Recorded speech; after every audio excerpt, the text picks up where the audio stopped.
Muchas gracias por ver este video. No te olvides de darle like.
time for the final word in sports all across the state.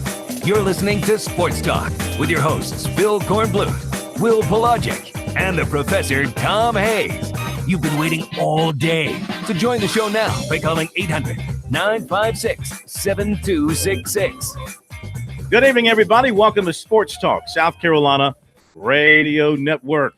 Happy holidays. I know after being out on the highways today, a lot of you have already hit the road going to see Grandma or Grandpa. You saying 95 was a little backed up? 95, 20 going west, 20 going east. Take your pick. It's a mess out there. I heard people out at the mall today, at the Harbison Mall in the Midlands, were you having don't a hard go out time. there. You don't go out there this time of year. Yeah. So anyway, be careful and enjoy the holiday. Stay with us here for the next 2 hours. You know, this is the shortest day of the year. It's bad news. Good news is it's the longest night of the year, so you can cuddle up with somebody a little extra longer than normal. Yeah. And, of course, Sports Talk. I intend to do that. Sports Talk is still only 2 hours tonight. Reminder, boy, we got a great show for you tonight. But next week, Monday, Christmas Eve, live show here on Sports Talk. And we'll talk about things. Don't know exactly what, but we'll talk about things. Tuesday, Christmas Day, no live show. We'll have a previously aired show of Sports Talk for you. Going to rerun our National Signing Day program. So if you missed all the stuff from the coaches and the great interviews we had that night, you'll have a chance to hear that again on a Tuesday. Wednesday, we jump into the coverage from Dallas. Will be with the Tigers at the Cotton Bowl. I'll be with the Gamecocks at the Belk Bowl. We'll have coverage of South Carolina and Clemson Bowl activities all rolling forward the rest of the week. It's a perfect game week with the teams playing on Saturday. We'll treat it from Wednesday on like a normal game week. And on on Thursday and Friday, we are trying to work with the Clemson Alumni Association to get out in front of some Clemson fans. So if you're making the trip to Dallas, there are a couple of venues that will kind of give you a prize over the course of the week to be able to be on the lookout to go to. And we'll try to see if we can take our show there on Thursday and Friday. Friday, we're looking at possibly doing something over closer to the stadium with that big Texas Live area that's right by Jerry World. So should be a lot of fun. We're looking forward to seeing a lot of Clemson fans down in Dallas, and I'm sure the same thing goes with the Gamecocks in Charlotte. Super. So now tonight, we're going to do two things. Number one, we're going to open up the express lanes, 800-956-7266. You call in. We stop what we're doing, and we take your phone call. You've been trying to get through, been wanting to get through, haven't been able to get through. Tonight's a great night to do so. It's Friday. Probably it's a on the road. laid-back Friday, and it's a good time to give us a call, 800-956-7266. The other thing we're going to do, and I know this is an impossible task around here. What's that? Gym up some interest in college basketball. It's the basket brawl for it all tomorrow at the Colonial Life Arena. South Carolina, Clemson, South Carolina. The Gamecocks desperately looking for a male victory. Which chromosome is the male chromosome, Pro? The Y. I was asking Pro. Mm-hmm. I was asking Pro. Because it's two X's and you got X. So the Gamecocks are looking for a Y chromosome victory over Clemson. I mean, because they just don't get it very often. You would know this better than me, but when was the last time there was this little excitement on this game? Last year. No, we had I'm sorry, we have the express lanes open. We had You know excitement. We had excitement last year. Go to Josh in Grovetown. Groovin in Grovetown. Josh, I don't even know what that is. welcome to Sports Talk. How are you? Yeah, Grovetown is outside of Augusta. So okay. Yeah, that's where Grovetown is located. I can't say I've had the pleasure. There's actually a sign on the interstate, an exit for Grovetown, if I'm not mistaken. Yep, about 10 miles from the Augusta National. So I'm going to ask the recruiting guru a question. Okay. With all the transfers and all the craziness going on, would it behoove you as a college coach to stay away from the 5-star superstar? No. No, you want to get the best players you can get and roll the dice. And if you can, get a couple years out of them and try to keep them happy and they win big games for you and you benefit and you get a long-term contract and your team benefits. No, you got to go after the best talent. By the way, I want to mention, I'm glad you mention recruiting. Quavaris Crouch is announcing in approximately 9 minutes. It's on television in Charlotte. That's being streamed, I think, by WSOC in Charlotte. So we'll keep an eye on that. Is still with us? No, he dropped. Let me mention one more thing about that, because Paul Strelo today on Tiger Illustrated.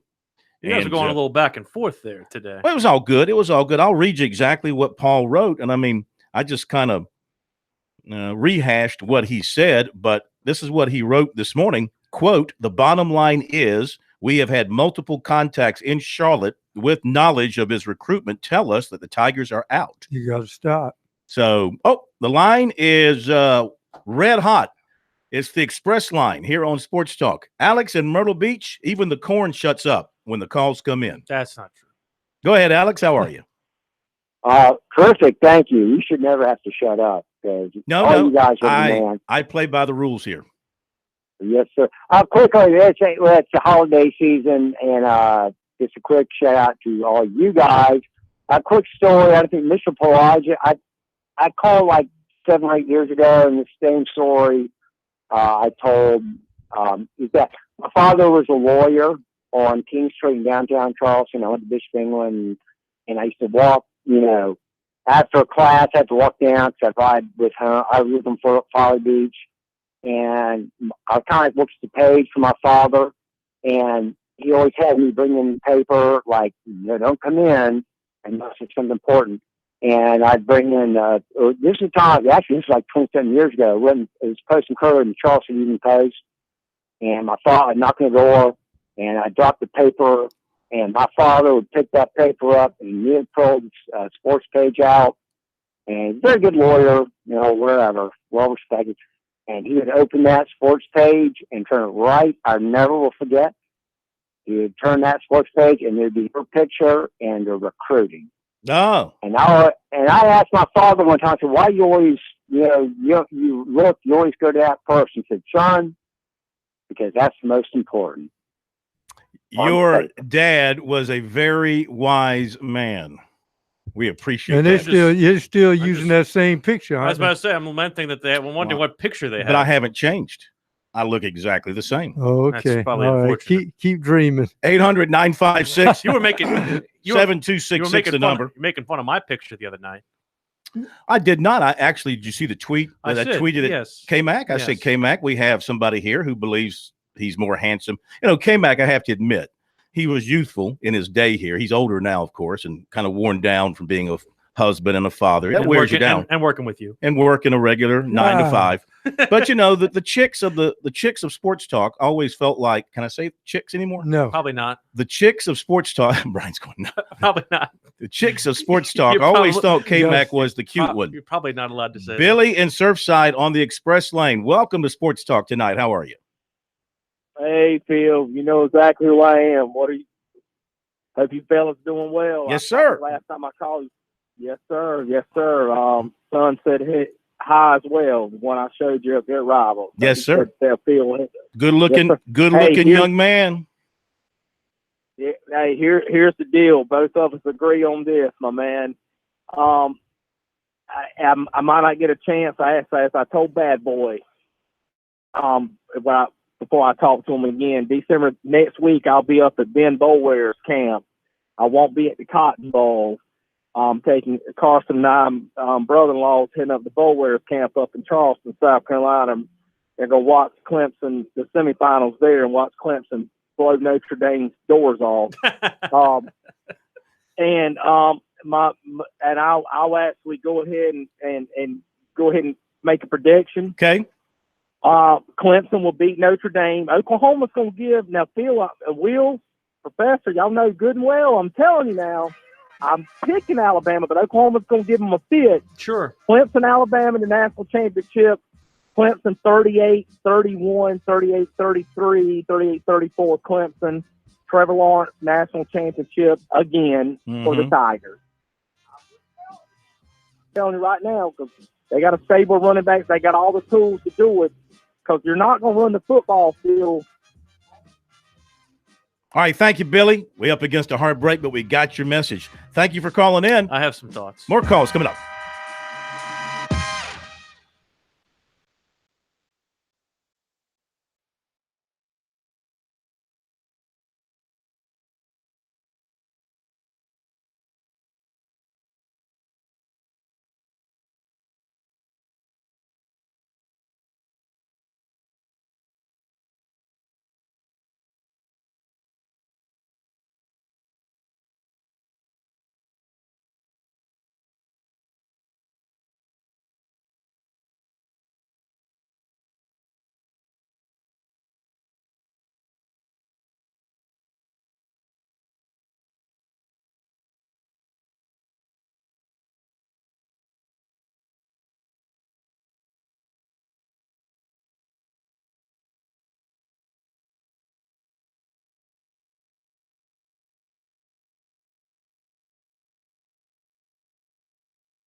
Sports Talk is the sports talk show of Main Street, South Carolina. From the coast to the mountains, we cover it all. A lot of hoops tonight. College of Charleston, Coastal Carolina. Charleston Southern facing Johnson and Wales. And, of course, Furman tonight against LSU. Of course, we'll talk about South Carolina Clemson in great detail tonight. 800-956-7266. Continue to take your phone calls tonight as we roll along here with the express lanes open, Mr. Kornblut, and we're also keeping an eye on something else. Yes, we've got a yellow light on the express lane right now because we're waiting on Quavaris Crouch to announce, and we're going to carry the audio portion from WSOC TV in Charlotte. They are streaming it live, and they've obviously made the arrangement to carry this because everything is being done in their studios and being timed out to fit in their newscast. So they're in a commercial right now. They just did the weather. I should have paid attention to that because they're going to be in Charlotte next week. But I think the weather's supposed to be pretty good around here. How about in Dallas next week? Have you checked? I have not checked it, but the reason I haven't checked it is because the game is being played inside a dome. True that. But what about for like the Cotton Bowl parade and all that kind of good stuff? Rain Tuesday, Wednesday, sunshine Thursday, Friday. So it'll be all right. Okay. Well, I want to get back to the recruiting question of the first caller. Because I almost think that he was not thinking 5-star period. I think he was thinking how many 5-star quarterbacks can you recruit and keep? That seems to be the deal. And, Coach has made a good point. There's only one quarterback who can play at a time. You can play multiple receivers, multiple linemen, et cetera. You recruit several hotshot quarterbacks, but only one can play at a time. So the trick is to find a great 2- or 3-star quarterback who's willing to sit.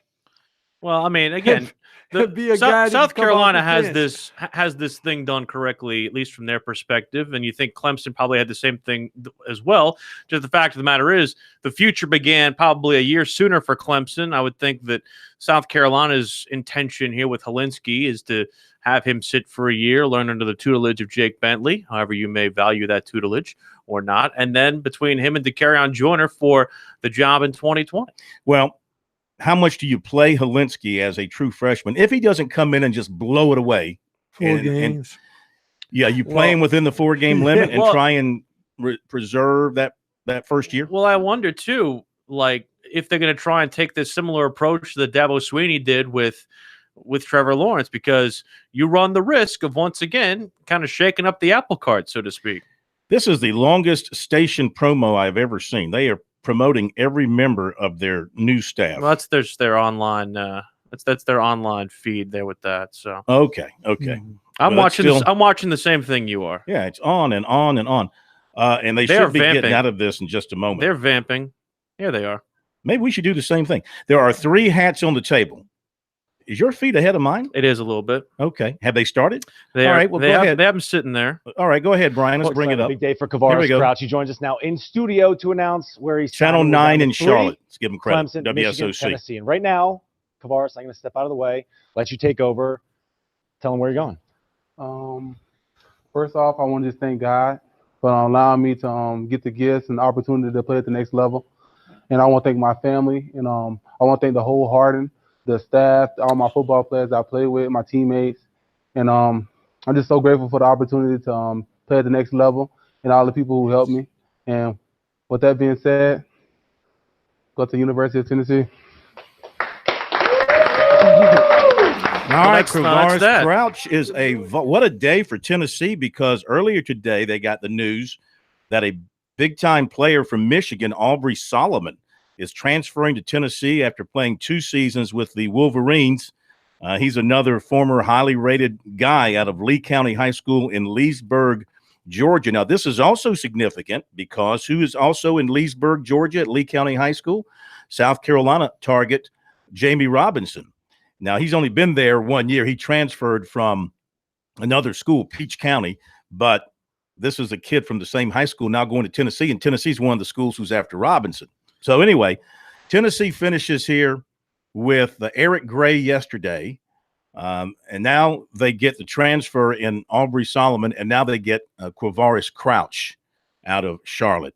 And this appears to be, just from an outsider looking at it, a big come-from-behind victory, because first really South Carolina was in strongly with him.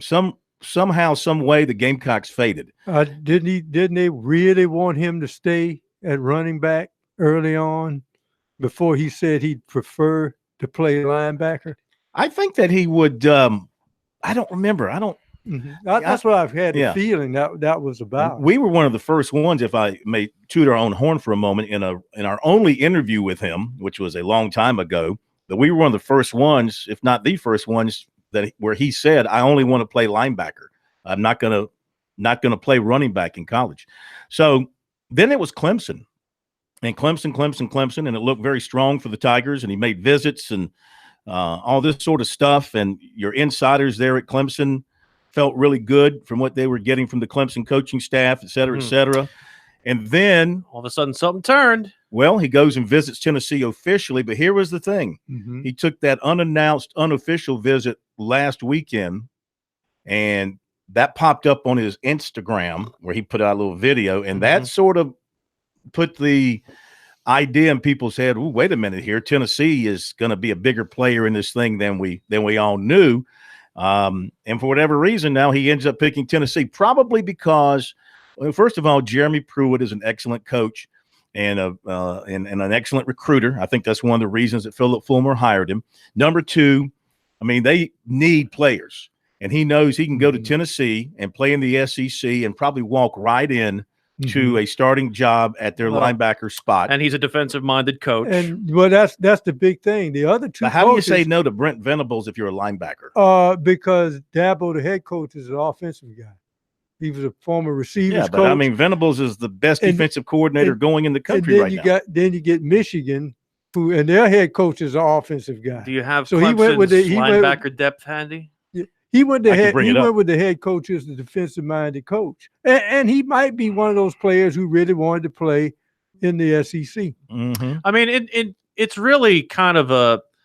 I don't want to say it sours Clemson's class here because, they got Putnam yesterday. That was the sweetener enough kind of on the end of that, the icing on the cake, if you will, for a 27-person class that is very, very stout. It's going to be in the top 10, top 5 ranked in the country. But this is kind of one where it's like you hate to lose this out of your own backyard. Well, Clemson loses 4 linebackers this year: Kendall Joseph, Jalen Williams, and the 2 Davises. So next, moving up into the senior class at linebacker will be, Jamie Skalski will still be a junior because they're redshirting him. I say they'll get another year out of him. But Trey Lamar and Chad Smith will be seniors next year. If Trey Lamar stays. If he stays. Yeah, I'm just assuming here they are staying. They do not have any linebackers in the sophomore class. The redshirt freshman linebackers are Balin Spector and Justin Foster. Justin's played a little bit. He has played a little bit. Shaq Smith. And then your true freshman linebackers, Mike Jones and Jake Venables, redshirted. Clemson needs some help at linebacker moving forward. Yeah, they do need some help at linebacker. Now, in this year's class, you have Shaq Smith included there, right, as a linebacker as well? I have him as defensive end. He's kind of inside linebacker. Yeah, this year's class now, they've got 4 committed. So Constantine, McGuire, Bentley, make that 5. So they've addressed their linebacker needs. Constantine, McGuire, Bentley, Patterson, and Williams, and all very highly touted linebackers. So, yeah, they would love to have had Crouch, I'm sure. They went to the end with him, I'm sure. But they're in good shape at linebacker even without him, even though he's an exceptional talent. But I would say this, now, he only played in a half game this year. Right. He got hurt in the first game of the year with an ankle sprain and never came back after leading the team. It was a great story last year. Harding University High School hadn't won a state championship in over 50 years. And this cat runs for like 3,000 yards last year or something like that. He's just a man among boys, and they won the state championship. So it's interesting. This is sort of a win if you look at it for a guy that went to South Carolina, because Chris Rumpf had to be in there in that room recruiting him also. So there's a South Carolina connection there that may have just stole him out of Charlotte. Do we know for a fact he's going to play linebacker at Tennessee? All I know is he said that's what he wants to play. He believes he has a longer NFL lifespan as a linebacker and not as a running back taking all those hits. He's their second highest recruit in the class. Of course, they also had 5-star offensive tackle Wanya Morris, and that really rises them up in that recruiting class level as well. All right. Be right back.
Sports Talk, South Carolina Radio Network. Will Polancic, Phil Kornblue, Professor Tom Hayes. We'd love to hear from you on this Friday before Christmas Eve on this winter solstice day. 800-956-7266. Are the express lanes still open? Still open? Express lanes are now back open. We took care of the business there with Mr. Crouch. 800-956-7266. Couple of things I want to mention real quick. All the Clemson fans are saying, oh, Clemson backed off on them. Okay, whatever. They cooled on them. Listen, you can't get them all. And for whatever reason, things turned in that recruiting deal, and he's going to be at Tennessee. So South Carolina, well, they'd have to deal with him if he went to Clemson as well. All right, a couple of other quick things I want to mention. First of all, our new poll question, and it's a quickie, and that is who will win tomorrow's basketball game between South Carolina and Clemson. Tip-off will be 2 o'clock at the Colonial Life Arena. Hopefully a big, enthusiastic crowd will be there. I hope so. So far, 60% of 241 votes are saying Clemson will win. You still have time to vote, so get over there to our Twitter feed at SportsTalkSC and get your vote in. How about this from Steve Spurrier that came out last night in an interview that he was doing with Gatorsports.com. They were there to do a story on his new team, and he said this, quote, and you love Spurrier for his honesty.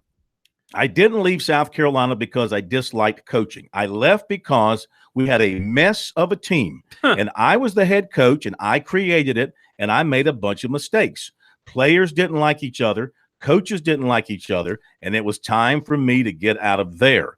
No one wants to leave under those circumstances, but that's the way it happened. Is that from the Captain Obvious department? Yeah, but you know what? You don't hear coaches falling on the sword like that very often. And I'm glad to hear him saying it. I still don't believe it was the right thing to do to quit on the team at midseason, no matter how bad it was. Well, you could announce it, and you know, he gave all kind of reasons for doing it. Telegraphing your retirement wasn't the best decision either. Just not a good look all the way around, if you ask me. So anyway, there you go with that. Also want to mention, this came out the other day. We didn't have a chance to get to it. Finalists for the South Carolina Football Hall of Fame were announced this week. And the finalists are the following. I'll read them very quickly.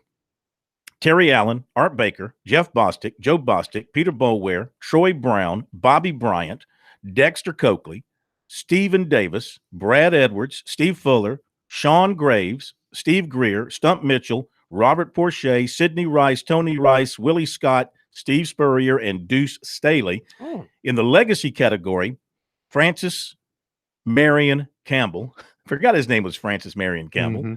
Chester McLaughlin, Joe Morrison, Marion Motley, who's got to get in. He's in the Pro Football Hall of Fame. Yes, he is. And Dode Phillips. So there you go. Joe Morrison, the year they bring back the Carolina script. Yes, yes. So, you know, you can sign up and vote as a listener. And, of course, the media participates as well and votes. It's a lot of fun. It's a lot of fun. And they'll have an induction ceremony in April. We'll be there for that. But they do a great job. This is the 7th anniversary South Carolina Football Hall of Fame class. So go to their website, SC Football HOF, scfootballhof.org. And as a fan, you can sign up and vote as well. You can get a membership and participate in the things that they do. Nothing fresh from the South Carolina basketball team. No avails since their Wednesday loss to Virginia. But we did get some fresh Brad Brownell. And can I say something real quick? No. May I say something real quick? Yeah. That's stupid. I mean, really. There's no reason not to make the Gamecock basketball coach available on Friday before you play Clemson. I mean, you want to promote the game. You want to talk up the game.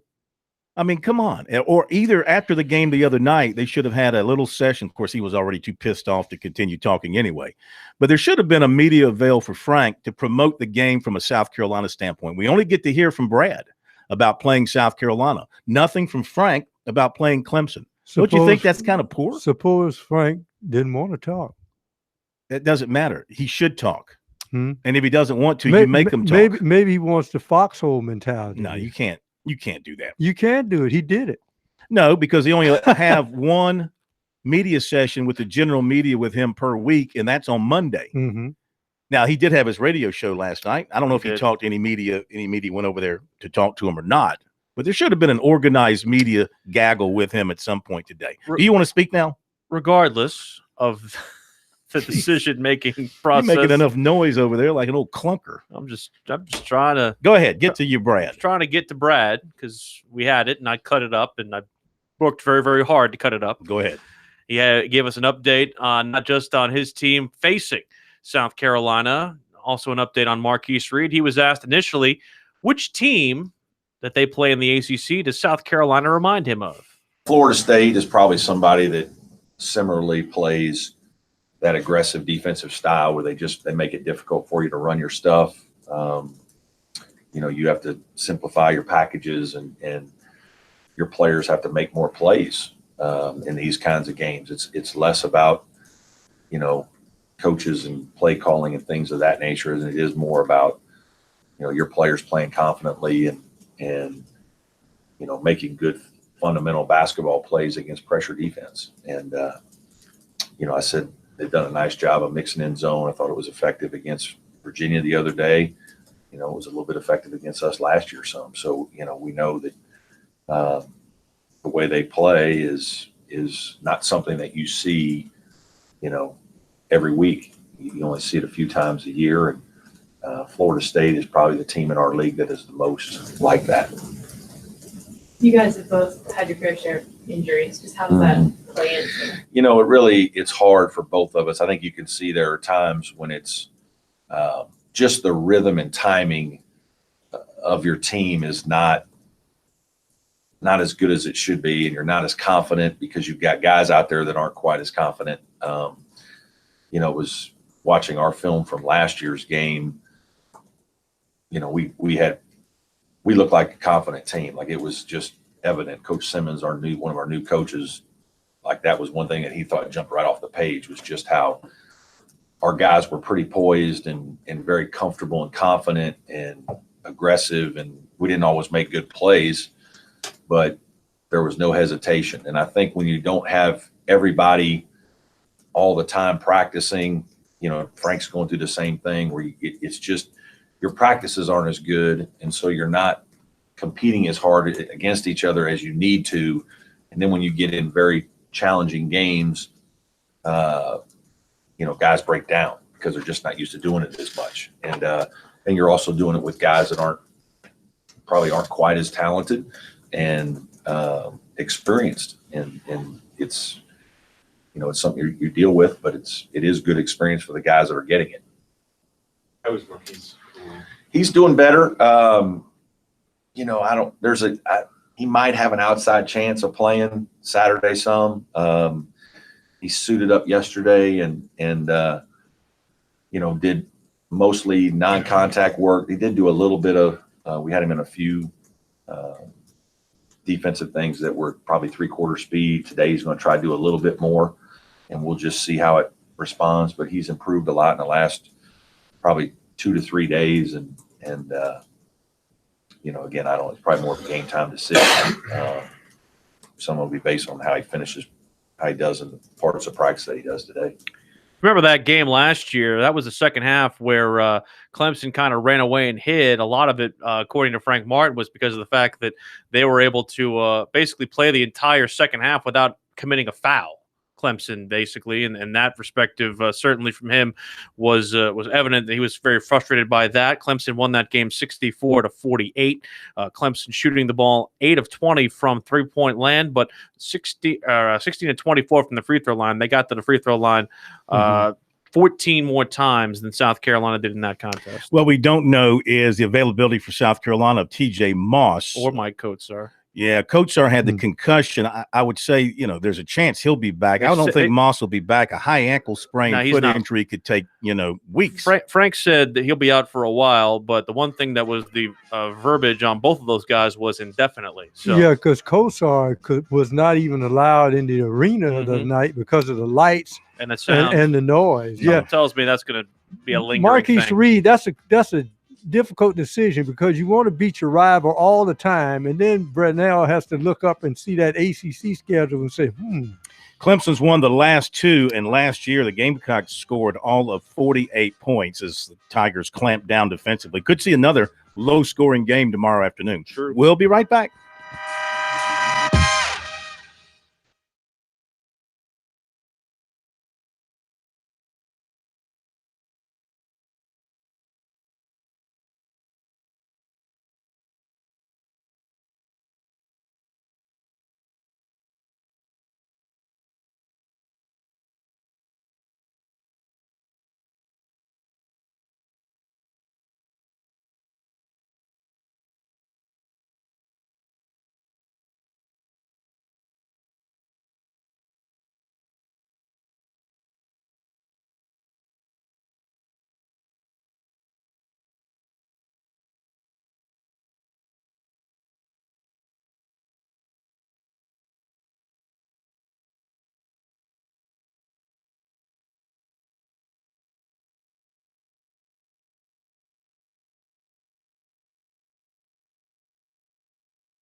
These guys, they never sleep.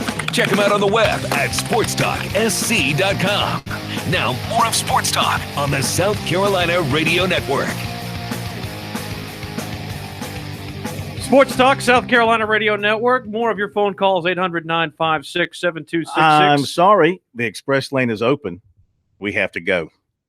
To Keith in Aiken. Oops. Keith, welcome into Sports Talk. How are you?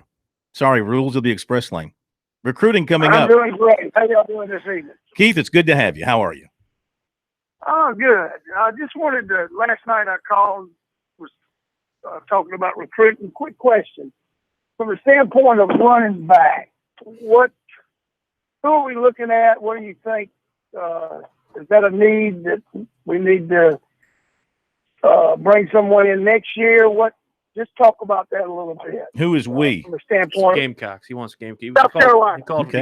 I can't identify, what you're. He called yesterday asking about the Gamecocks. I don't remember call by call. I do. And what the voice voice quality doesn't tell me if you're a Gamecock or a Tiger. I try to stay open-minded. Well, let's put it this way. I'm diehard Carolina, and Billy doesn't need to worry about Alabama running the ball. All they're going to have to do is throw the ball on that secondary. Kevin Harris is your 2019 class, basically running back du jour for South Carolina, the man out of Hinesville, Georgia. He's a 3-star by Rivals and a guy who comes in here basically part of a very, I would say, healthy stable when you think about the fact that you have Deshaun Fenwick, who barely played this year. I think he's well underneath that 4-game threshold, so you're going to get a redshirt year out of him. They like him a lot. And the little bit he played, he showed some get up and go. Yeah, that's the thing with South Carolina. Here's the problem: they have like a bunch of very good complementary backs. They don't have a hoss like what Clemson has with a Travis Etienne. They don't have the kind of ability to just give the ball to one guy 20, 30 times and have him, just chalk up 110 yards. They're not going to do that anyway, though. That's the problem. They're not going to do it. The only running back right now, of course, something could pop up. I can't see them taking another running back in this class because of their numbers already. They've already got too many running backs in the roster. You can't forget the Valentine kid that was hurt. But Michael Dukes is out there from First Baptist, and he's a very talented player, basketball and football. South Carolina's been doing some stuff with him. Clemson, Virginia Tech, East Carolina, he's taking an official there. So he'll be one to watch moving forward here into the February signing date. They're not losing anybody off the current running back slate, are they? No, unless Tyson Williams has one more year, right? And Dowdle has one more year. So AJ Turner's got one more year. There's the thing. See, AJ Turner now is strictly a corner. Maybe a corner now. So. He's strictly a corner. Express lanes are open, 800-956-7266. You call, we stop, we take your call, hear what you have to say. That's really more important than anything that we have to do. We could be sitting here about to Oh wait! Oh, I'm sorry. We got a call. Vern in Bishopville. I'm probably going to yell at me because I probably said something to offend him. What's up, Vern? Merry Christmas to you. I'm good. Why don't you relax and take your Christmas like everybody else? Everything you compare Carolina with Clemson. Clemson got a horse. I ain't never see Clemson run a horse up there. I see a man running the football for him. Okay. Yeah. I don't see no horse playing football for Clemson. No, I see a man playing. I see Travis Etienne runs it about as violently as anybody I've seen. Just a young man, just like Carolina got. So you're saying their players are no better than South Carolina players? You're saying the Clemson players are no better than South Carolina players? No better, because all of them human beings. That's what I'm saying. But I mean, all of them human beings. Some human beings are a little more talented than others. Would you all say? Animals are equal, but some are more equal than others. I'm more talented than you, but I'm not. I'm not out there saying stupid things. I mean, like the cheetah is faster than a cheetah is an animal. The rabbit. A cheetah is a cat. A cheetah is a cat is an animal. But I mean, they got people. I'm not gonna get up. Humans are actually animals too. If you break us all down. You mean to tell me that you're not a fan of analogies, Vern? I'm not. I'm a man that gives everybody a break. That Clemson got a horse running itself, an ETM, all kind of old crazy stuff, man. You have a Merry Christmas here.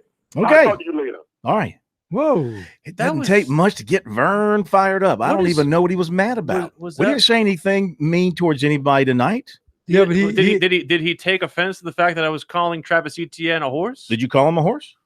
I said hoss is what I said. They got like one hoss, so they can give the ball to 20 times. They don't have that. With all due respect to South Carolina, they do not have that back on their roster. They do. Well, they do. They just choose not to do it. That's exactly right. Yeah, they got that's it. exactly right. I mean, because if the two backs that hit the hole quicker and don't dance around are Mon Denson and A.J. Turner.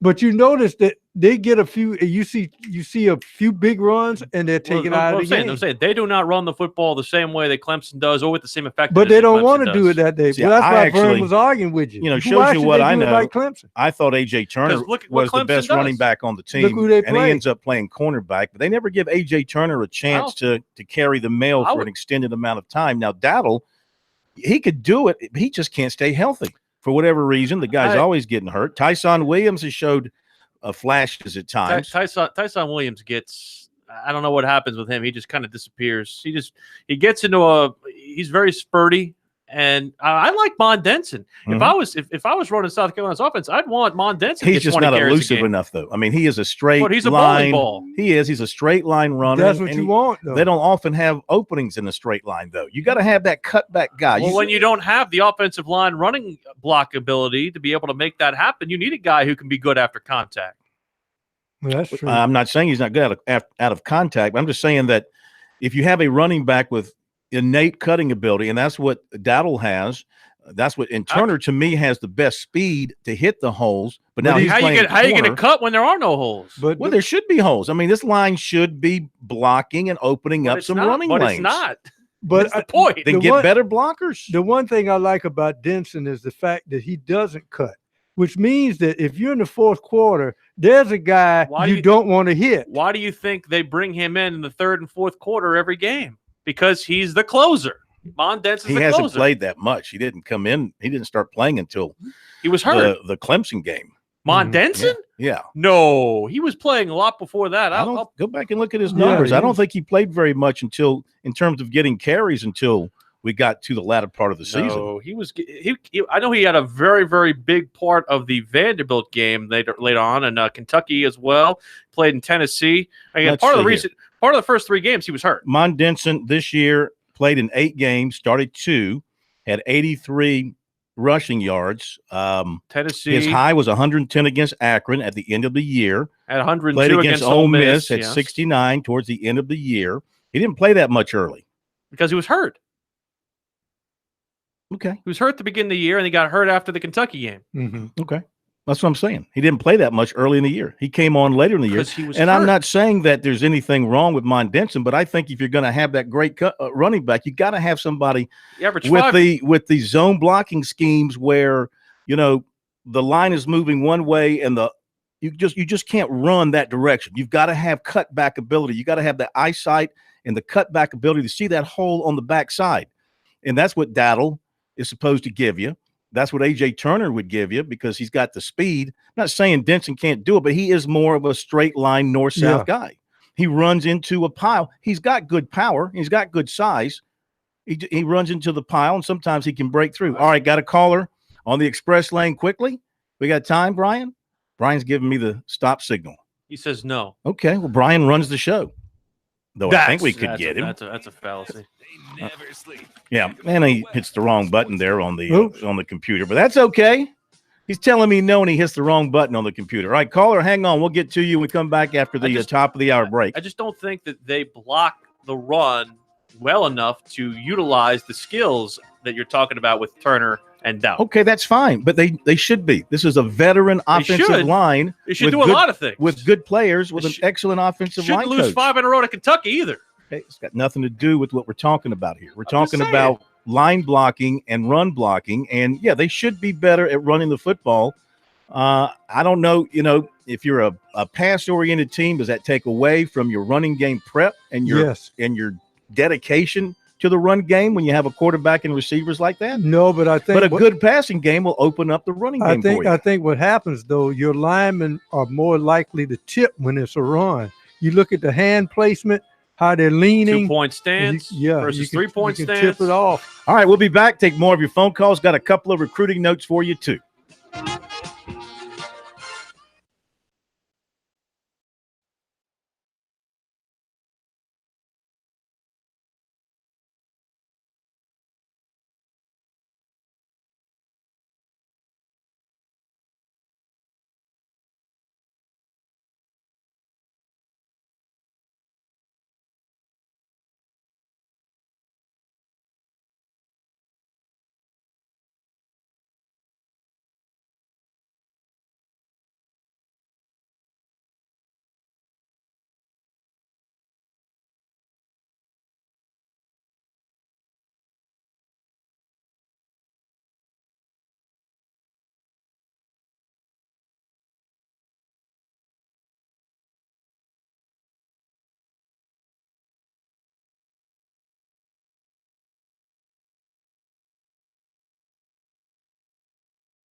2 of Sports Talk up next with your hosts Phil Kornbluth, Will Pelagic, and the Professor Tom Hayes.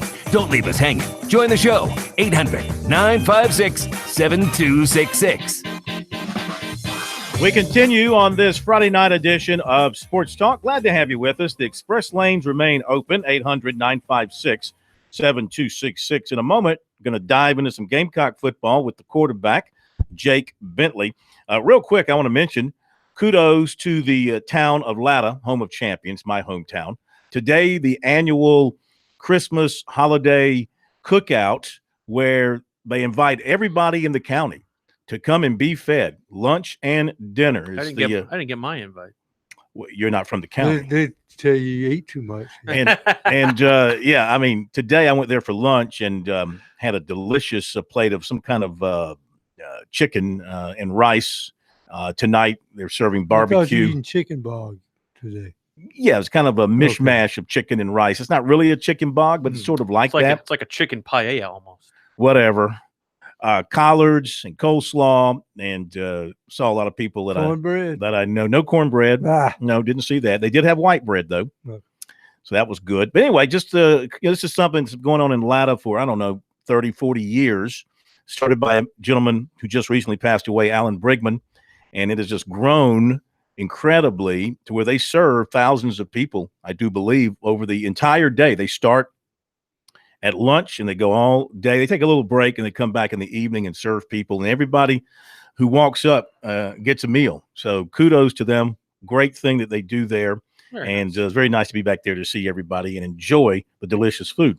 We're watching Coastal and the College of Charleston playing down in Charleston, and it is the Cougars. They're out to an early 5-2 lead. Furman and LSU tonight at 8 o'clock in Baton Rouge. Anybody televising that game? Or just your ESPN I think it's stream? going to be SEC Network Plus on the internet. So just on the stream or on your backup channel if you've got that. Yes. Recruiting, we'll get to that in a moment, Jake Bentley, but the express lanes are open, 800-956-7266. Herman in Rock Hill, you are driving on the express lane tonight here on Sports Talk. How are you? I'm doing fine. How about yourself? We're good. Thank you. Happy holidays. Same to you. The question I have is, why did Jamario Holly decommit from South Carolina? And I'll hang up and I will take it off there. Thank you. He's going to have to go junior college. And so South Carolina took an early commitment from him, with the understanding that you got to get academically to a certain point. And he did not get to that point, so they had to cut him loose. Wasn't he in danger of not graduating? Was that the whole thing about why he didn't play in the Shrine Bowl? I don't like to go into details about a guy's academic. Other than that, I mean, that's why he didn't sign. The reasons behind that is something I keep my hands off of, just for legal reasons. Why he didn't play in the Shrine Bowl, I don't know. He didn't show up at the Shrine Bowl, so I can't explain that to you either. Hopefully he'll land somewhere, maybe D2. Or junior college, and you'll hear from him again. Apparently, he's a very talented player. Of course. Express lane is open. We go to Muston in Spartanburg. The Glass Man. Happy holidays, my friend. How are you? Oh, man, we're loving it here in Sparkle City. I think the rain has maybe stopped, and I can roll my way back to my house and kind of enjoy the evening and relax. You doing that's that? About it, man. Mustin, you doing that in a glass bottom boat? Yeah, actually, Phil, that's a good idea. I could, watch, get me a boat with glass. I can watch fish underneath, and go fishing without just with the net and something. I don't know. It'd be kind of fun. Hey, Mustin, maybe me and you. Mustin, are your Gamecocks going to finally smite the Tigers in a men's sporting event tomorrow? Hey, actually, I'm coming there tomorrow, Phil. You going to be there? Yes, sir. We'll both be there. I'm going to find you. He's not asking about you. He's asking about me. Either way. Were you asking about Will too, Mustin? Were you asking about Will? Yeah, Will, me and you need to hang out a little bit more. So when Phil's not around and, Phil's going to go for some reason, do a press conference with Dabo, me and Will can hang out. I'm fine with that. Yeah. We will find you tomorrow. Where are you and your group parking? Are you coming in the short bus? No, we're not. We're just going to be probably driving. like we did other night. We came to the game. I think we went to the Hickory Tavern. Yep. And hung around there for a while, and it's a little longer, and then a little longer, and a little longer, and next thing you know, it became a long night. Yeah. Game was over, and you were still at the Hickory Tavern. Yeah. You should go to a Thirsty Fellow right there down the street. That's where I usually hang out afterwards. We're not talking about where you hang out. We're talking about where he hangs out. He wants to hang out. I'm giving him the scoop on where to go. He wants to hang out with me. Oh, he didn't mention you. Hey. Yes. Hey, Will, Phil, I can buy Will a lunch too, and I promise you won't cut away from buying you lunch. Bring some extra cash. For dinner. Easy. Bring a lot of cabbage if you're going to do that. So you still haven't answered my question. Yeah. Do you think your Gamecocks are going to win tomorrow? Yeah. I think so. Yep. I really do. I think, we've had a lot of negative vibes with the team, and I think, Frank will get the team going. And, look, sooner or later, we got to play a good game, right? And why not against these guys? Yeah. Do you have the talent, though? You're short on people. Yeah. And look. And your people are short. It ain't like you're short. You're short on people, and your people are short. Yeah. And I already asked Frank. He doesn't want my 5 fouls. So. Well, you mustn't really tell you the truth. When you look at a game, South Carolina has to hit shots because young players, especially, if their first few shots don't go down, they either press and they hold their heads down on defense. I got to break in here. And they got to play better Spurs defense. Up just went out from Will Muschamp. What? A Spurs Up just went out from Will Muschamp. I see it. Okay. Mustin, who's that from? Let me ask you guys. Did you funnel some stuff to somebody to get a Spurs Up? Who? You? Me? Yeah. No, I don't think so. Why? I'm just saying, Muschamp just put out a Spurs Up alert. Hey, well, there it is. So maybe he got his wife a Christmas gift. I don't know. We got to see who this is. Yeah. Hey, let me ask you something. If you, y'all remember Jack Raggett as the baseball coach for Clemson, especially during the playoffs, he seemed like, there was always talk that he used to stress out his own players. They didn't used to have fun. Do you think Coach Martin puts maybe so much pressure on his kids where they're afraid to shoot or do certain things, and they're like, if I miss this shot, or I'm going to get it today? Is that a possibility? That they play too tight? Is that what you're suggesting? Yes, sir. Yeah. Exactly. I don't think so. He's got a veteran group. It's not like it's a young group. He's got a veteran group. They know how to play under Frank. The hollering and in your face and all that. I think they're used to that. There's only 3 or 4 guys who are veterans. Of course, there are freshmen. There are some freshmen who are freshmen and newcomers. Yeah, but I'm thinking about Silva, and I'm thinking about Kotsar. I'm thinking about Gravitz. I'm thinking about the main guys are older guys. So I'm. Mustin, I'm sorry, I've gotten distracted here trying to find out who this Spurs Up is for. I've cut a couple of texts out. No, Mustin, I think when guys play for a guy like Frank Martin, they understand where he's coming from. I've dealt with a couple of mentors of mine that act like Frank, and you almost notice after you've been with them for a while, underneath their pussycats. Mm-hmm. So they have to have that aura of being just dogmatic to protect themselves. And I think they play for him. And those guys who played for Frank years ago swear by him. All right. Thank you for the phone call, Mustin. Look forward to seeing you tomorrow. I was trying to think if this Spurs Up would be for this class or some junior who's committing now. If it's for this class, it could be somebody that he's decided to take and add into this class. Could it be an Xavier Leggett's? Perhaps. I don't know. We will find it out. We will effort. Be careful. Don't be too eager, because if I'm Muschamp, let me throw out a Spurs Up so Phil will start searching. Maybe it's a transfer from somewhere. I was say who. Nobody's working right now. Who throws on a Spurs Up on 7:15? That's a Friday news day.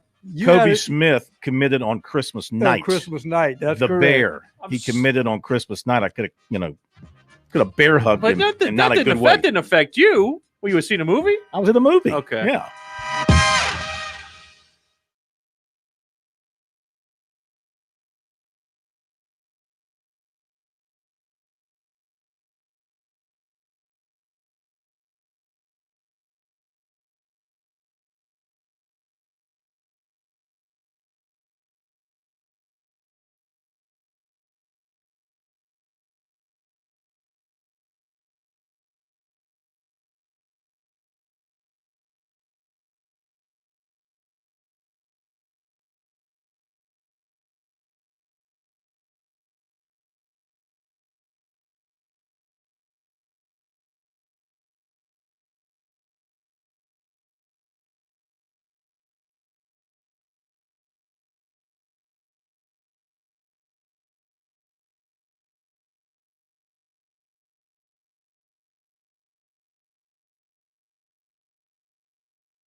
This is the place to talk Tigers, Gamecocks, and more. Sports talk across the state on the South Carolina Radio Network. You didn't think you were going to have to write a recruiting article tonight. Yeah, wife ain't going to be happy, but I'll write it quick. Xavier Leggett, the wide receiver from Mullins, commits to South Carolina tonight. This was the young man that South Carolina had been on for a long time, and they wanted him originally to wait and come in August as part of the 2020 class. Apparently things have worked out numbers-wise where they can take him. I mean, it's not like they didn't like him athletically and what he could bring to the team. It's just that they didn't have the numbers, apparently. That's now been worked out. And so Xavier Leggett, he announced it. We didn't do any super sleuth work here, though we did reach out to him just prior to him announcing it. We had a feeling it might be him. So he announces it, and he's going to – 7/17, so we did it right before. Yeah, go ahead and commit to South Carolina. And today's the last day of the early signing period, so he can get signed up. And let me see. I do not have him as an early grad, so I guess he'll be coming in with in the summertime, but counting with this class. All right, so there you go. He is 6'3", 190. The thing about him, athleticism galore. He played quarterback this year at Mullins. And remember the rebirth of the Mullins football team this year, as they had a great year. He rushed for 1,826 yards, 19 touchdowns. He passed for 887 yards and 14 touchdowns. Prior to, he was a wide receiver, can also play in the secondary. Kind of a hidden gem there that South Carolina offered along the lines of the kids they took in last year's class, the kid out of C.E. Murray, and then they took Roderick, who has turned out to be, an early contributor very valuable. And playing in the secondary. So this was the young man who you thought might have been in the 2020, and they would have probably had him come in the summer and contribute right away anyway. But from what he's saying on Twitter, saying they had to change with the recruiting process, I'd like to say that I'm happy that I'm staying home. That probably means that, again, they'll probably get him right in the 2019. And he's not announcing this unless he's signing now and coming in this class. So a good pickup for South Carolina there. 19, 21, if you count the two that count from the previous year's recruiting class that are ending now. So 4 spots left for Will Muschamp. Let me do the rest of the recruiting report since we're on recruiting that subject. And recruiting report is immune to the express lanes. We do not interrupt recruiting. It would be like a funeral. You don't interrupt a funeral, because of passing cars. You stop and you pause as the procession goes by. That's what recruiting is. Anyway, wow. I'll be silent. South Carolina gets Xavier Leggett, who was offered today by Colorado State. So they get him. Linebacker Cravaris Crouch of Charlotte signed with Tennessee over Clemson and Michigan. Receiver DJ Chisholm of Berkeley was offered by Middle Tennessee. Cornerback DeQuantius Watts of Atlanta, I think we mentioned this the other day, reaffirmed his final 3, USC, UCF, and Ole Miss. Wide receiver Ray Greer, 6'3", 205, Belmont, North Carolina, one of the top prospects in the state for 2020. Rivals ranks him number 10 in the Tar Heel State, 38th best receiver in the country. Offers include USC, NC State, North Carolina, Tennessee, Syracuse, Virginia Tech, Purdue. This season, he went to games at USC, North Carolina, NC State, Virginia Tech, and Tennessee. Took another unofficial to Chapel Hill this month to meet up with Mack Brown and his new staff. He came in to see USC play Tennessee, and he liked it. He liked the play calling. He likes Bentley, who he called a great quarterback. He said the Gamecocks are number 1 with him right now. He does not plan to make his decision until his senior season. In the last 2 seasons, according to Max Prep's stats, 53 catches, 1,114 yards, and 18 touchdowns. Okay, express lanes open back up. We're going to get to Jake Bentley here momentarily, but we go to Josh next up here on Sports Talk. Josh, welcome in. Hey, guys, how y'all doing this evening? We're doing fine. How are you? I'm doing good. I've got to say, Will Phil and the professor, it's an honor, a joy, and a privilege to be able to call in because I'm actually calling in from Japan. Get out. Here. You know what? What time is it there? Your line sounds better than Will Merritt's line. Wow. We got to send Will to Japan to get a good line. What time is it there? So it's actually, we're 14 hours ahead of Eastern time zone there. So we're what? We're about 9:30 Saturday morning.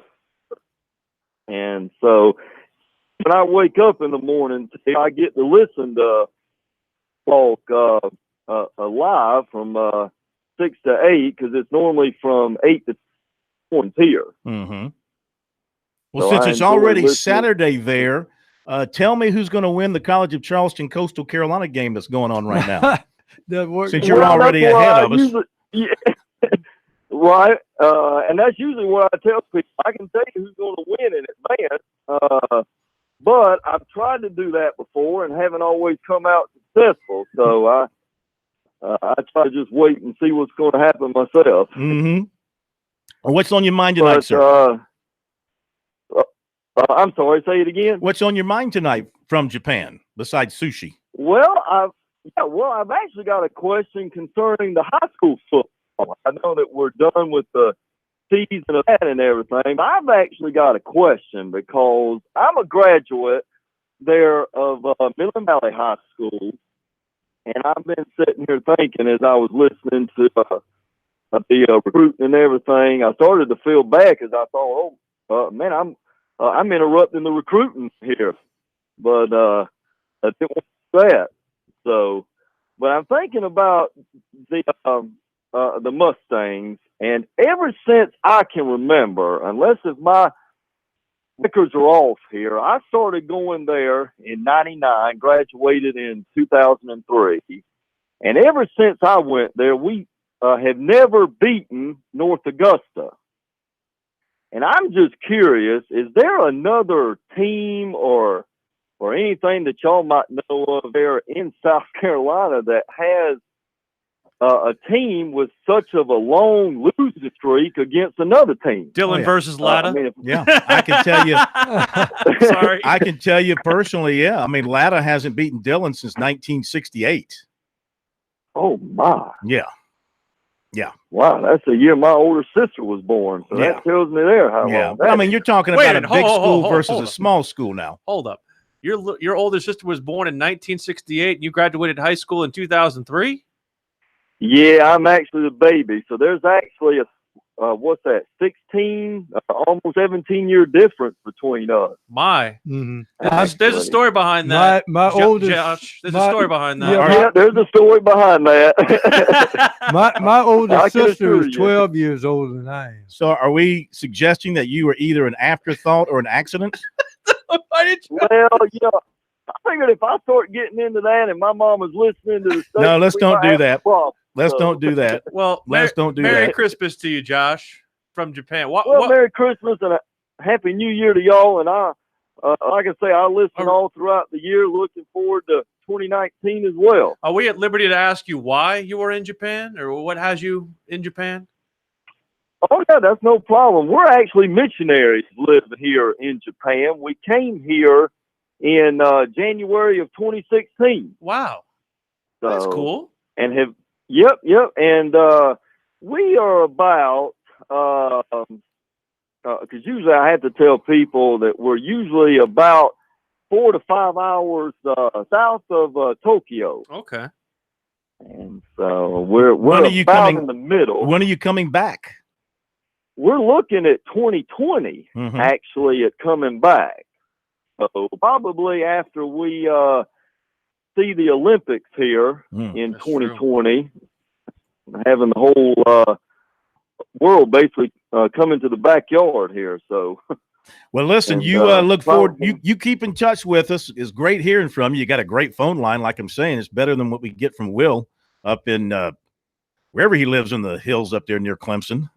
So we got to get in that same phone line. That's good stuff. Though. Appreciate that. Have him send us some sushi, man. Yeah. All right. Thank you very much. Appreciate it. 800-956-7266. We come back and we're going to get to Jake Bentley and to some Christian Wilkins. This has to be like the weirdest half hour since I've been here. We had a call from Japan. We had a late Friday night before Christmas. Spurs It's just up. par for the course for Sports Talk. Xavier Leggett did tell Gamecock Central he is signing in the 2019 class and will enroll in June. Yeah. All right. 800-956-7266 is the number. We'll come back and bring you some of that Jake Bentley and also hear from the Tigers' Christian Wilkins. By the way, it's Charleston 23, Coastal Carolina 20, and they've got 7 to go in the opening half. Back in a moment.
Sports Talk, South Carolina Radio Network.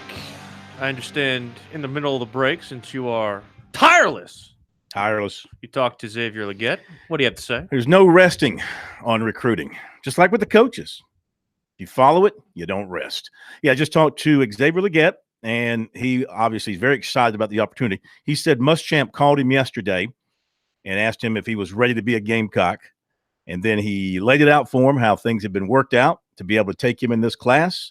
He actually committed last night to South Carolina, but had to fill out all the paperwork, sign the national letter and all that kind of stuff, get all that in, which they did last night today. And that's when Muschamp went ahead and put out the spurs up tonight. And Xavier has confirmed it. So wide receiver joining the South Carolina class, as we mentioned, very athletic, good size, in the neighborhood of 6'3", 190 pounds. And with that, people want to talk tonight. To the express lanes we go here on Sports Talk. How many wide receivers does that give them now? That gives them Taekwon Johnson and in this class. So Xavier gets three. Who's Kevion Mullins, third, yeah, that's right. Mullins. Taekwon Johnson, and now Xavier Leggett, all good size, 6'2", 200, 6'3", 181 are the other two. What the hell is Paul Pierce wearing? We go to it's so bad. Brad in Aiken. Brad, welcome to Sports Talk. Yes, good evening. The player that they just acquired as a wide receiver is Legge. What is the last name? Leggett. First name is Xavier. Leggette. Leggett. Okay. Xavier Leggett. 6'3", 190. Real quick, your programming schedule for Monday and Tuesday. I don't remember if you typically do. We'll be live. We'll be live on Monday. We'll be not dead on Tuesday, but we'll be doing a previous program on Tuesday. Our signing night show from Wednesday, which includes SC Wild, will re-air by popular demand. I thought we should have just re-racked Monday's show, but I was overruled. Yeah, I think the Wednesday show is the one to go with. We got interviews. You got comments from Muschamp and Sweeney and the interviews. It's all old now because they both have had commits now since That's then. true. Yeah. I mean, it'll be – but listen, it's Christmas night. What else are you going to do? Plus, I'm traveling. So. Real quick, I want to talk about Carolina basketball over there. I know Coach Martin made some comments about the crowds and whatnot recently. And I tell you, when that Colonial Life Arena is filled, man, that place is pretty wild. If you can get that many in there, and it holds like 20. What is it? About 18. About 18. The problem with it and a lot of other arenas is that it has a high ceiling, so a lot of when there's not a lot of people in there, the noise kind of escapes and doesn't have the effect like the low ceiling had on some of the older buildings like Carolina Coliseum and some of the other older venues. So I mean, that you don't get that when you have a smaller crowd, but when they pack it in there, it gets loud. But it's an arena that's not built just for it's built more for it's basketball. built more for concerts, yeah, than it is for basketball. I think it's a great arena when it's packed. I agree with you. I think it's a great atmosphere when there's 16 plus in there. And it's a great home court advantage. What do you think the over under will be on the crowd tomorrow? 12. As far as the capacity or proportions actual between attendance. Or between over under actual attendance. You want proportions between Gamecock Clemson, or you just want the number? No, just I think it'll be 13,000. I think you'll get 13,000. Brian? What was my question? Was it a simple question? It was a simple sentence, right? It was not a complex sentence. It was a simple sentence. It was not a simple question. What's the over under? I said 12. Over under for the crowd tomorrow. That's all. I didn't know if you wanted the over under on how many Clemson fans versus Carolina fans. I just said what was the over under for the crowd? I'm in for 13,000. We playing Price is Right rules, or what do you want? I got 12. Yeah. Well, I know I'll be there, so at least be one. At least one. All right, sir. Thank you. We'll be there, but we don't count. Thank you very much. They don't count us in the. Good hearing from you. The attendance. We stay on the express lanes here on a busy Friday night on Sports Talk. Chuck up in Greenwood. Good to have you with us tonight. Happy holidays. Happy holidays, y'all. I just wanted to mention something concerning the Carolina Clemson issue and the SEC narrative and all this that we keep hearing. And I just want to say that as far as a comparison between Clemson and Carolina where football is concerned, there isn't one. And we keep on hearing this about the SEC is so tough and this and that. And if it is, then why are they in it? Because they were a little more than a whisper in the ACC. So if the SEC is so tough, I mean, to me, this is just a narrative for the continued mediocrity of the Carolina Gamecock football program, which I've been exposed. I've been a Clemson fan since the late 60s. I'm 59 years old. And it's every year, about halfway through the season, we're looking forward to next year. We're building this and we're building that. Basically, regardless of conference, there's just not any comparison I can see between Clemson University and University of South Carolina. And that's all I wanted to say. All right. It's a business decision, though. Well, I mean, he's right. South Carolina has no history of success in football for over 100 and something years. They messed it up a long time ago when they could have been really good because they were older than anybody else. And but they just, for whatever reason, didn't hire the right coaches, didn't put the effort into it, weren't dedicated enough to it. And Clemson back in the 40s and 50s, the people there at Clemson, whoever those people happen to be, made the decision, we want to be great in football. And they hired Frank Howard. And he came in and made them, for that era, an outstanding football program. Didn't Frank Howard end up with a losing record, though, in his career? I don't think so. Overall? No. I mean, it didn't end well for him at the end of his term. He didn't have a losing record overall. I mean, they were going to the Cotton Bowl. They were going to the Sugar Bowl. They were winning once the ACC was formed. They were winning ACC championships. What's the one thing? I'll give you the 168, 118, and 12 is his all-time record. Here's the one thing I keep saying about South Carolina, with basically after the extension from Muschamp and the stuff involving the new building. This is more capital proportionately to basically any level of money. This is more capital than has been spent on South Carolina football at any time in its history.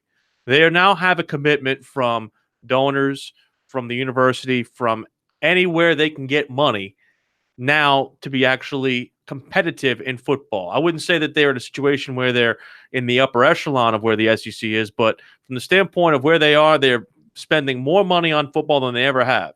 Now it's time for the results to come, and once those results come, then you can get more money from donors and people who see the success and want to push it to that extra level. And I think that, while I don't know if they're ever going to be at the point where they are at the Clemson, Alabama, Georgia level of spending. That's a lot of money, but you can at least make do with what you're getting. But you look at it, upward mobility in the SEC is very difficult. Of course. Okay, now. Because the rich get richer. Now they've had some problems with coaching staffs, money, that sort of thing. But it took Florida, 20 years to win their first SEC. It took Florida 20 years to win their first SEC title. But I think what the caller is saying is this to Gamecock fans, quit leaning on the fact that you're in the SEC for being where you are in the college football world, because you've been there through days of independence and through days of the ACC and through days of the Southern Conference, if you want to go back that far. For whatever reason, mismanagement, political involvements. Ding, ding, ding, ding. Well, that's part of the mismanagement. There firing coaches here. I mean, South Carolina, unfortunately for them, has been known for two things in its college football history: firing coaches and a great fan base. They always thought Gamecock fans, they admired Gamecock fans for turning out back when the stadium wasn't as large. They would still fill 40,000, but the team would win 2 or 3 games. You know what it sounds a lot like? Missouri? It sounds like Chicago Cubs. A fan base that will turn out regardless of the record. Yeah. And they know that the fan base will turn out regardless of the record, so they are almost satisfied about mediocrity. Yeah. Well, I mean, the Gamecock fans want to win. I think Cubs fans back in the day, it was just a thing to do to go sit at Wrigley Field. No, I'm talking about the administration. Administration but they have not recognized getting the young coach and building. They wanted the name and thought the name would bring the talent. That's why I think they've got it right with Muschamp now.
Now back to Sports Talk, South Carolina's most listened to sports talk show for more than 30 years.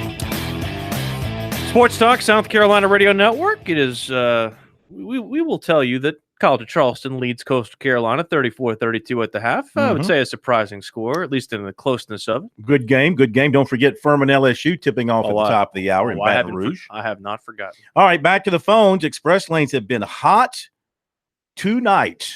Gig in Somerville. What's your gig down there, Gig? Hey, how you doing, Phil? Good. The gig is up.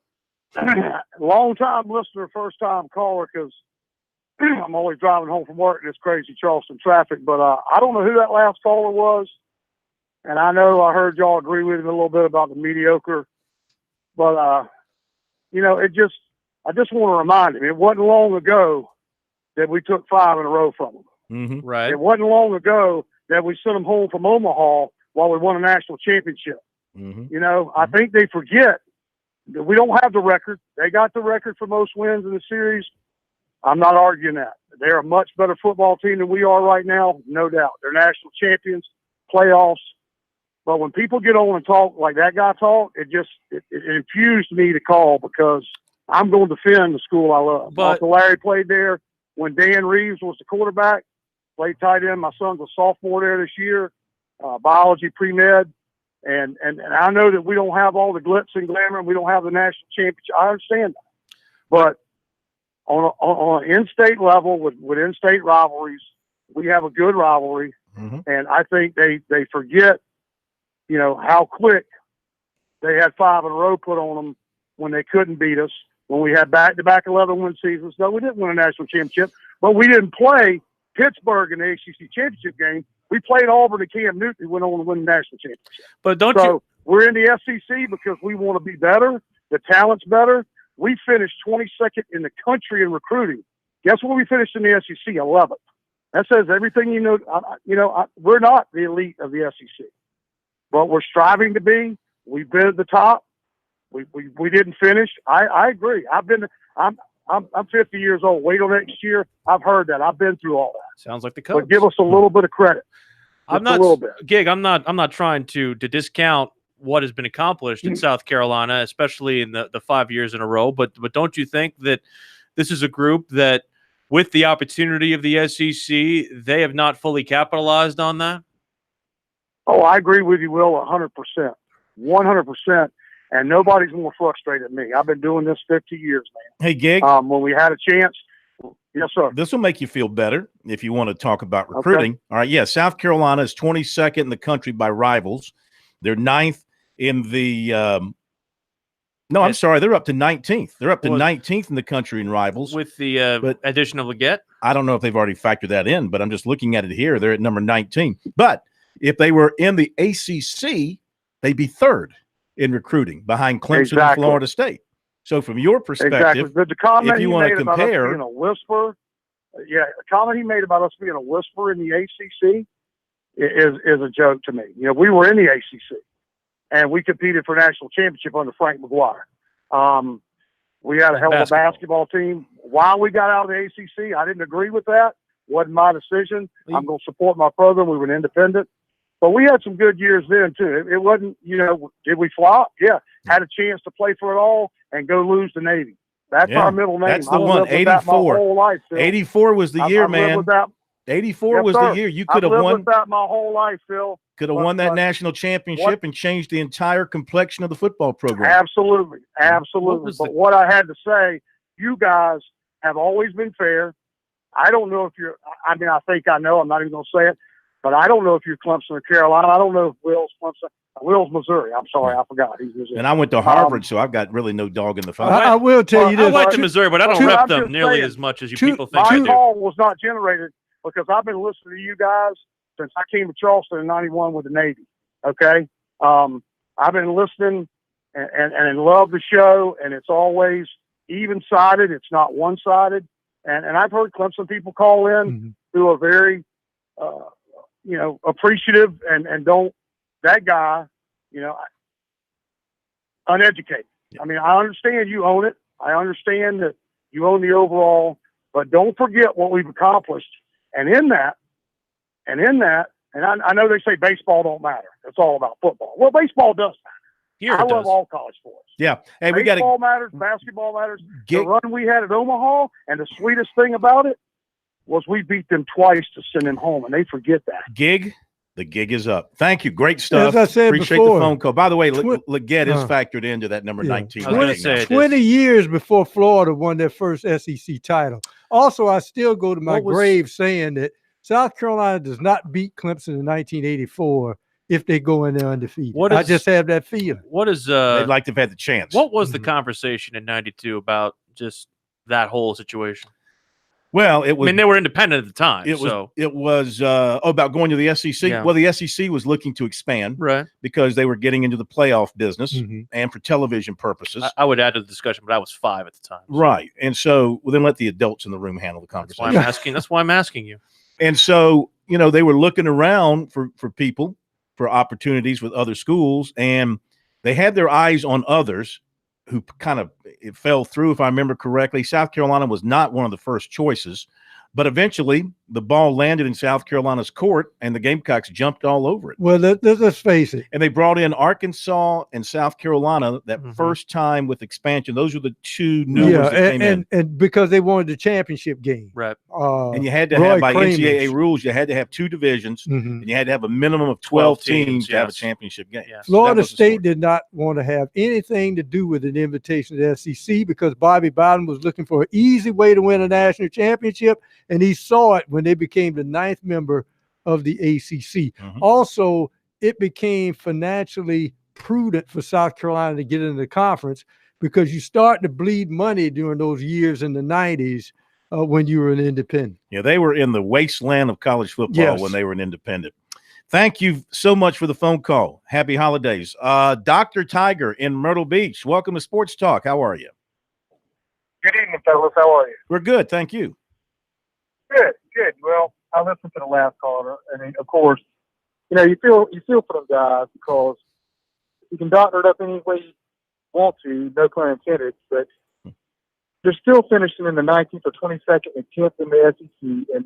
And 2 years ago, what was his name? The former quarterback, Ellis. We're cycling out. Clemson cycling out. And, South Carolina cycling in. Well, that's not the case because we're still recruiting at 5th in the country and 6th in the country, however you want to look at it, all the different recruiting services. And they're still not getting it, and this is much chance. How many recruiting classes is you guys now? It's be the 4th? What, 3rd?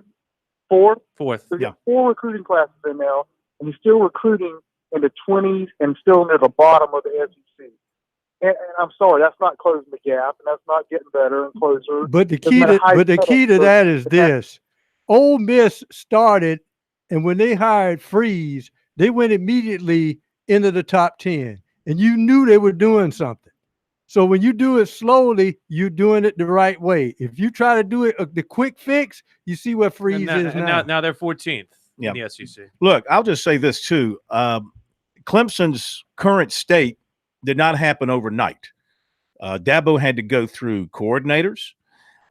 He had to, of course, pick up the recruiting effort. Almost lost his job. They broke through when they got really C.J. Spiller. He cites C.J. Spiller as sort of the breakthrough turnaround recruit for them. I think they broke through when they got Venables, too. Well, we're talking about getting the talent. Well, okay. And of course, they had to push for new facilities, which took some time to build. The West Zone had to be completed. That was Tommy Bowden's idea. They had to build that.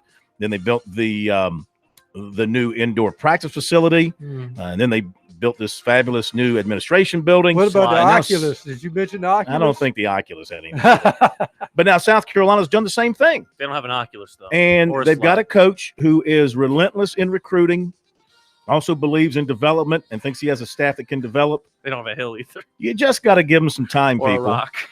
And look, head-to-head this year, I mean, look, at least South Carolina played them a somewhat competitive game. And if you're South Carolina, you look at that, even though you're not happy with the loss, you go, getting a little closer. Hope y'all have a Merry Christmas. Yeah, Merry Christmas to all of y'all. Make sure you're with us if you can be for our live show on Monday. You have a safe trip to Dallas. Thank you. Do the same. Have a great weekend, everybody. See you Monday.